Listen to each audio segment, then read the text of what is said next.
Hello everyone, welcome to the channel Tutor Box. और आज की इस क्लास में मैं आप लोगों से डिस्कस करने वाला हूँ why notes making is necessary. Notes बनाना क्यों ज़रूरी है, किसी भी कॉम्पिटिटिव एग्जामिनेशन के लिए आखिर नोट्स बनाना क्या ज़रूरी है, क्या नोट्स बनाए बगैर सक्सेस नहीं मिलेगी।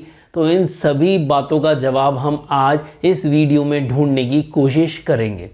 तो देखिए, जो भी बच्चे कॉम्पिटिटिव एग्जामिनेशन की प्रिपरेशन कर रहे हैं उनके दो तरीके होते हैं। या तो वो क्या करते हैं, बुक से पढ़ते हैं, या जो कम्प्रीहेंसिव बुक्स आती हैं, रिवीजन बुक्स आती हैं, उनसे पढ़ते हैं, या फिर वो बुक्स जो उनकी टेक्स्ट बुक होती है उससे वो नोट्स बनाते हैं और फिर उन नोट्स से पढ़ते हैं।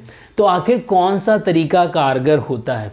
तो यहाँ पर देखिए, जो बच्चे नोट्स बनाते हैं तो बच्चों के मन में क्या होता है कि जो नोट्स बना रहे हैं उसमें बहुत ज़्यादा टाइम लग रहा है। कुछ बच्चों को ऐसा लगता है, क्योंकि क्या होता है, जब भी बच्चा नोट्स बनाता है तो उसे क्या होता है, इनिशियली एक बच्चा बुक से पढ़ रहा है और एक बच्चा नोट्स बना रहा है, तो स्पीड जो बच्चा बुक से पढ़ रहा है उसकी ज़्यादा होगी इनिशियली, और जो बच्चा नोट्स बना रहा है वो क्या करेगा, बुक के साथ साथ अपने नोट्स चैप्टर पढ़ेगा और चैप्टर पढ़ने के साथ साथ अपने नोट्स बनाता जाएगा अपनी कोड लैंग्वेज में। ठीक है, उसकी जो शॉर्ट लैंग्वेज होगी उसमें कोड नोट्स बनाता जाएगा।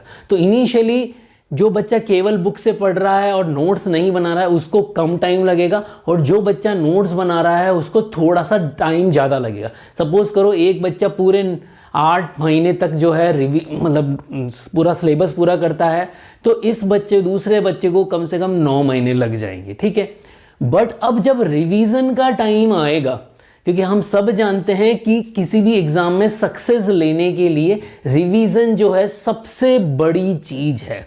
बिना रिवीजन के सक्सेस मिलना एक तरह से नामुमकिन ही है। तो यहाँ पर देखिए, अब जब रिवीजन का टाइम आएगा तो जिस बच्चे ने बुक से पढ़ा है वो बुक में हो सकता है अंडरलाइन करे या हाईलाइट करे। ठीक है, तो जब वो बुक से रिवाइज करेगा तो पहले तो क्या होगा, उसको ऐसा लगेगा मुझे पूरी बुक रिवाइज करनी है।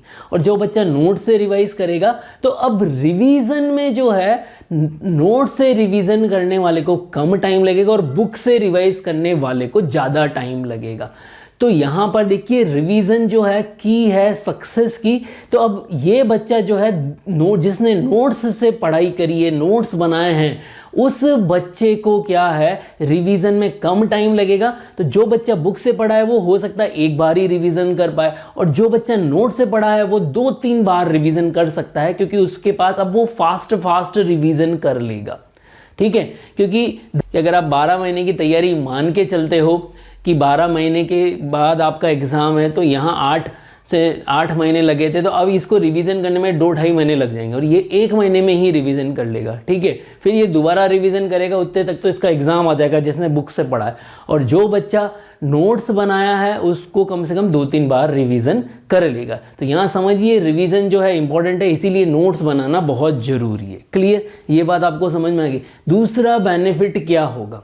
दूसरा बेनिफिट ये कि जो हम लिखते हैं वो हमें याद हो जाता है। जनरली ऐसा होता है, आपने कभी कभी एग्ज़ाम में भी नोटिस किया होगा कि आप एग्ज़ाम में लिख रहे हैं तो कभी कभी ऐसा होता है, आपको याद आता है कि ये वाली चीज़ मैंने लेफ्ट हैंड साइड वाले पेज पे लिखी, ये वाली चीज़ मैंने राइट हैंड साइड वाले पेज पे लिखी। हो सकता है उस टाइम आपको याद ना आए, बट आपको इतना तो याद रहता ही है कि ये मैंने कौन से साइड में लिखी है। तो जनरली हम जब जो चीज़ हमें लिखते हैं वो हमें याद हो जाती है। ठीक है, तो लिखोगे तो याद होगी। ठीक है, और कहीं कभी गलत लिख दोगे तो आप उसको सही भी करो, तो कभी कभी हमें ऐसा भी आता था कि ये तो मैंने गलत लिख दिया था, इसका फॉर्मूला मैंने गलत लिख दिया था, तो वो ऐसी भी मेमोरी हो जाती है कि हमको इसलिए याद रहता है। तो लिखने से हमें याद होता है। ये दूसरी बात नोट्स बनाने का प्लस पॉइंट। ठीक है, तो अब यहाँ पर क्या हो गया, आपने जब नोट्स बना लिए तो जिसका रिविज़न ज़्यादा उसकी सक्सेस भी ज़्यादा। जितना ज़्यादा रिविज़न उतनी ज़्यादा सक्सेस। और रिविज़न करने के लिए ही हम नोट्स बनाते हैं, that is the important point. क्योंकि रिवीजन हमें करना है, इसीलिए हम नोट्स बना रहे हैं। अगर हमें रिवीजन नहीं करना तो नोट्स बनाने की ज़रूरत ही नहीं, और आपको पता ही है कि बिना रिवीजन के कुछ भी नहीं है। क्लियर, और नोट्स बनाने से क्या होगा, revise maximum in minimum time. Revise maximum in minimum time.